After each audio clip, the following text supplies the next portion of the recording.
Bravo, encore une erreur des cadres marseillais qui coûte le match une fois de plus. On pensait qu'on avait dépassé certains levels, dépassé un certain niveau avec certains joueurs, notamment je parle maintenant de Balerdi, on va en reparler plus tard dans cette vidéo, et d'autres cadres marseillais dont on va lister les noms.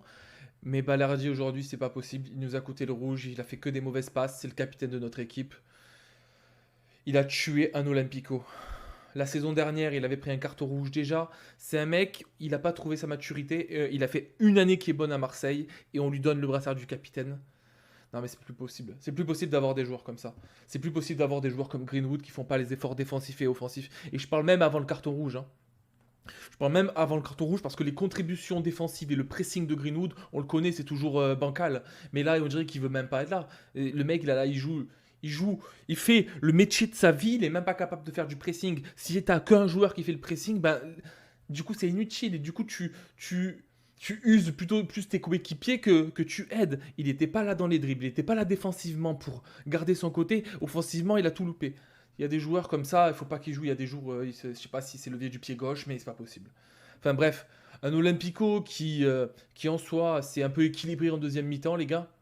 Parce que après le carton rouge, vers la 30e minute, on a pris le feu. On a pris le feu de la 30e jusqu'à 45 minutes. Forcément, on était en 10 contre 11. Mais vous savez quoi? L'année dernière, on a gagné en 10 contre 11, contre Lyon exactement, chez eux. Cette année, je me suis dit, bah écoute, les sports fait vivre. Les sports fait vivre, ils n'ont pas d'attaquant. Ils ont que Malik Fofana qui est percutant. Ça peut passer.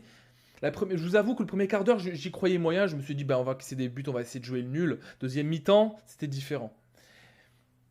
Tout ça pour vous dire que, en première mi-temps, avant le carton rouge, déjà l'OM c'était pas fou, hein. Il y avait des erreurs qu'on peut pointer du doigt, comme Greenwood notamment.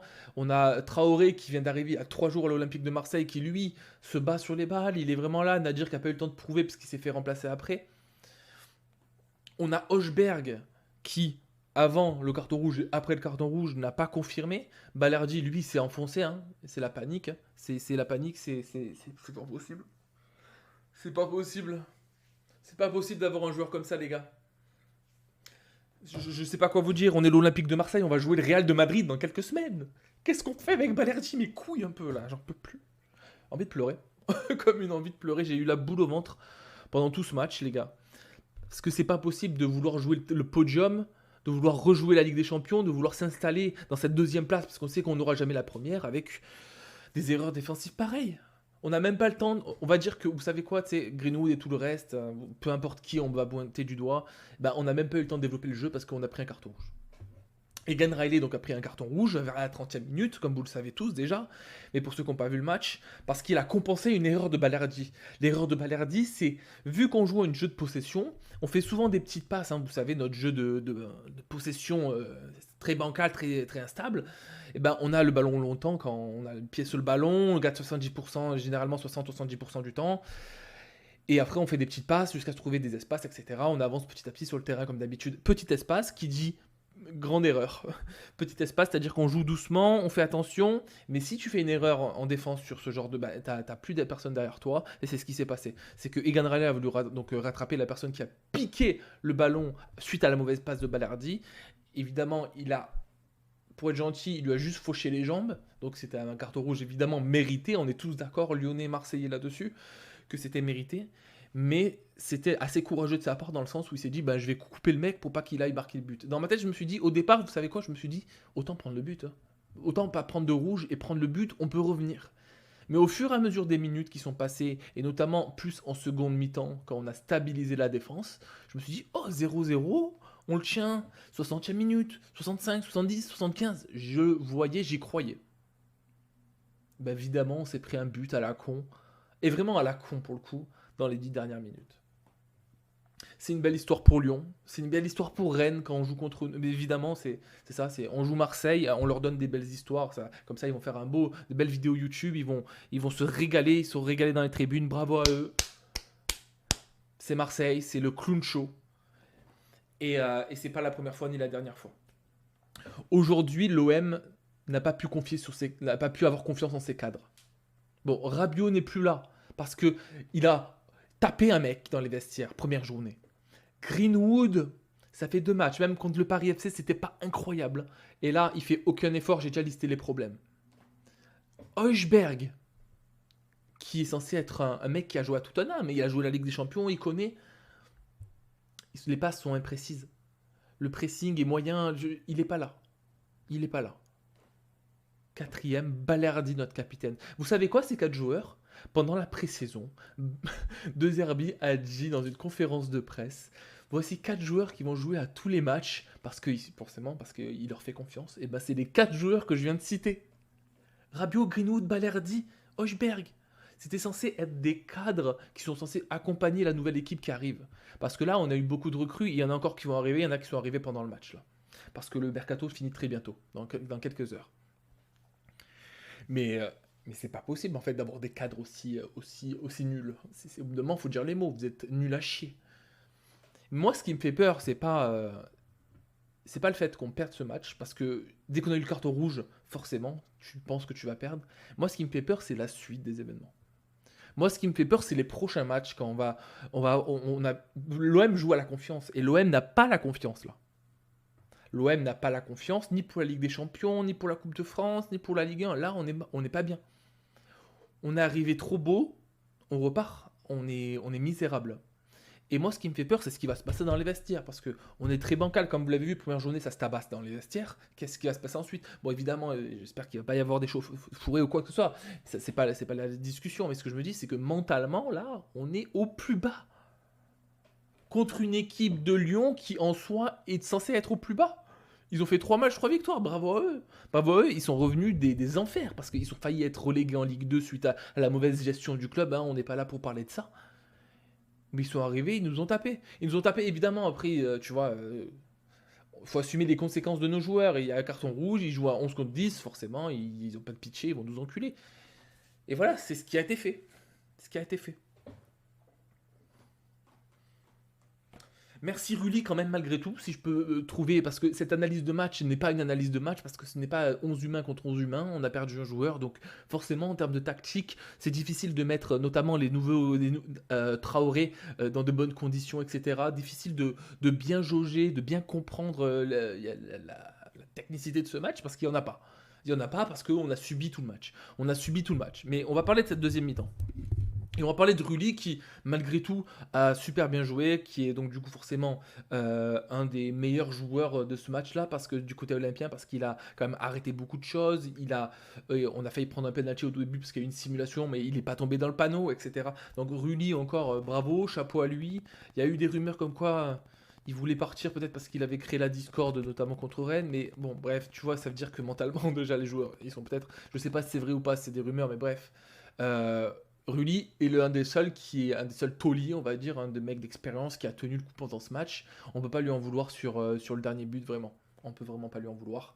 Je pense qu'au bout d'un moment, on a subi, on a craqué à la fin. C'était évidemment une erreur, je pense, suivie d'un marquage de Lirola. Lirola en soi qui avait fait une petite entrée sympa au début, puis après forcément, erreur d'inattention. Ce qui n'est pas censé être le cas quand tu es en 10 contre 11, c'est censé être forcément focus à fond. Mais bon, on peut pas faire confiance à tout le monde dans cette équipe, et ça on le sait, et Lirola encore plus parce que c'est un remplaçant. Euh, on va juste revenir sur la composition avec donc du coup ce setup là. On a Weah qui en soi a bien joué. Moi je trouve que Weah pour une fois a confirmé. Parce qu'il y avait beaucoup de doutes autour de Weah depuis qu'il est arrivé, et évidemment situation pas facile, contexte pas facile, carton rouge, c'est difficile d'être bon quand ton équipe a un carton rouge, quand tu subis, soit tu lâches l'affaire comme Greenwood et il est sorti à la deuxième mi-temps, soit tu confirmes un petit peu et tu fais un exploit. Et malheureusement certains joueurs n'ont pas le caractère. Weah j'ai bien aimé. Angel Gomez, j'ai rien à dire vraiment, pour moi c'est un peu fantomatique de son côté. Nadir il est sorti parce qu'il y a eu le carton rouge. Balerdi, ben nul à chier, vraiment nul à chier. C'est un joueur qui je faisais confiance, qu'on disait qui était intransférable il y a pas longtemps parce qu'il y avait des intérêts notamment des clubs italiens. Et ben transférez-le et que quelqu'un se casse. Medina va revenir de blessure très prochainement et j'ai très hâte. J'ai très très hâte. Murillo, ça va, écoute, il y a pire. Traoré, bravo d'être arrivé à l'Olympique de Marseille. et d'assumer ton potentiel comme ça aujourd'hui que dans un match aussi compliqué. Aubameyang aussi, il a fait ce qu'il pouvait. Et donc du coup, dans les remplaçants, on a eu Cornelius qui est rentré, Garcia, Lirola, donc ça c'était forcément des remplacements qui sont calculés pour, on va dire, contrer un 10 contre 11, mais bon, c'était difficile. J'ai oublié de changer le score, c'était 1 contre 1-0, évidemment. Mais voilà, donc du coup, très difficile d'analyser ce match. Et on en revient à des conclusions qui sont encore plus alarmantes qu'avant, c'est-à-dire que avant on pouvait pointer du doigt deux cadres qui étaient mauvais, et maintenant on peut tous les mettre dans le tas. Et les cadres de cette équipe sont censés normalement être donc du coup le noyau dur. Et là les gars, on est dans la merde, hein. Qu'est-ce qu'on va faire? Eh les gars, on va taper Liverpool, on va taper ces grandes équipes. Là, on a galéré contre une équipe de Lyon, et même avant le carton rouge, je pense que c'était moyen. On a galéré contre une équipe qui n'avait pas d'attaquant. Ils ont vendu Mikotadze il y a quelques jours. Ils avaient que Malik Fofana. Malik Fofana qui est un super joueur, hein. Je vais faire une parenthèse et bravo les Lyonnais pour ce joueur, hein. C'est une pépite, hein. On a essayé de le recruter. Il n'avait pas voulu parce qu'il avait des choses à confirmer à Lyon. Et bravo à lui parce que le mec il est hyper fort. Il est trop fort. Trop fort. Bravo, gros crack. Gros crack, mais c'était le seul qui était percutant, hein. Et ça se voyait qu'il est sorti sur blessure. Et après, en deuxième mi-temps, l'OM a eu le plus d'occasions. L'OM a eu le plus d'occasions, avec notamment Hochberg qui a loupé. Oh, Hochberg, on en parle ou pas? Parce que défensivement, Hochberg, en termes de passe, Hochberg, ça commence à être moyen. Mais offensivement, il s'est proposé. Il a eu deux fois des 1 contre 1, notamment à la dernière seconde du match, qui aurait pu rendre les choses folles. Mais les gars, il a loupé quand même, hein. Donc, Hochberg, voilà. Traoré, il me semble qu'il a essayé de faire un petit coup de pied comme ça en arrière aussi, qui était suite à un contre marseillais qui était un peu inespéré. Mais bon, on a eu très peu d'occasions malgré tout. Je pense qu'on a eu 3-4 tirs vraiment dangereux dans tout le match, quoi qu'il arrive. Et c'est assez logique au vu du 10 contre 11. C'est difficile de faire mieux. C'est difficile de faire mieux. Euh, Cette équipe de Lyon qui en soi, quand tu la regardes sur le papier, elle me fait même pas peur. C'est ça qui me rend ouf quoi. Moi je pense qu'avec ce 0-0, on aurait pu vraiment repartir avec un peu de bonne humeur, c'est-à-dire se dire bon, on a résisté, on était vaillant, on est parti à la guerre, on a tenu ensemble, mais là on n'a pas tenu. Donc c'est un enfer de perdre à la dernière minute comme ça. C'est un Olympico en soi, donc c'est un match important dans la Ligue 1 parce que t'en as que deux dans l'année forcément. T'as le Classico, t'as l'Olympico, c'est des matchs que tu veux pas perdre, hein, évidemment. Ça fait chier, et évidemment ça fait chier de prendre encore un carton rouge comme l'année dernière. J'en peux plus, on se prend toujours des cartons rouges. Et encore Balergique qui est encore dans le viseur de tout le monde. Et vraiment, j'ai pas envie de l'accabler parce que le mec, là, il va rentrer chez lui, il va être au bout de sa vie, Balerdi. Mais je peux pas tourner autour du pot. Là c'est pas professionnel des erreurs comme ça. C'est pas professionnel. C'est une erreur professionnelle. Tu peux pas. Tu te fais virer là normalement. Tu te fais virer, c'est pas possible. Et en fait, c'est coup sur coup en fait avec Valardi. On s'est pris la semaine dernière un but parce qu'il était pas là, il suivait pas sur le hors-jeu. Là, il fait une mauvaise passe. Putain, il a pas la maturité, il faut se le dire, il a pas la maturité d'être peut-être titulaire ou je sais pas, peut-être que je suis difficile, mais il a surtout pas la maturité d'être capitaine. Donc voilà les gars, ça va être difficile de parler plus de ce match, sachant que voilà j'ai tout dit, y a rien à en tirer, il y a rien de bon à en tirer dans ce match, peut-être à part Traoré et Rulli. Sinon c'était difficile de développer notre jeu quoi qu'il arrive. Les gars, moi je jouerai toujours le maillot de l'OM quoi qu'il arrive toute ma vie, donc je lâche pas l'affaire et je serai là à tous les matchs quoi qu'il arrive, même si on fait une saison de merde, même si on se fait expulser en Champions League et qu'on passe pas les barrages, je m'en bats les couilles, je serai toujours là quoi qu'il arrive, la boule au ventre ou pas. Mais il faut juste qu'on stabilise cette équipe, hein. Je pensais qu'en début de saison on est parti pour viser très haut, viser le podium. Je pense que ça va être compliqué de viser le podium. Là déjà, ne serait-ce qu'en 3 matchs, on a fait que 3 points. Statistiquement, c'est que le début de la saison, faut pas incendier le club dès maintenant, mais très mauvais début de saison. On pensait on pensait d'ailleurs faire un meilleur mercato que ça. Ça, c'est la parenthèse mercato, hein. Il y a plein de joueurs qui devaient venir, qui c'est Balos, hein, c'est Grova, etc. Adrien Rabiot qui va sûrement partir. Enfin, les gars, c'est assez catastrophique cette fin de mercato. Ça partait bien, c'est mal terminé. Euh, on avait déjà les étoiles dans les yeux avant de commencer cette saison parce qu'on a fait une pré-saison magnifique. Mais voilà, le club s'est enflammé dès le début avec une bagarre dans les vestiaires. Et ensuite, moralement, c'est compliqué pour les joueurs de s'en remettre malgré une victoire la semaine dernière. Et donc, du coup, notre seul 3 points, ben, du coup, là, c'est difficile d'enchaîner avec un Olympico où on fait des erreurs aussi grossières. J'ai rien à dire de plus, les gars. Allez l'OM et on se retrouve la semaine prochaine.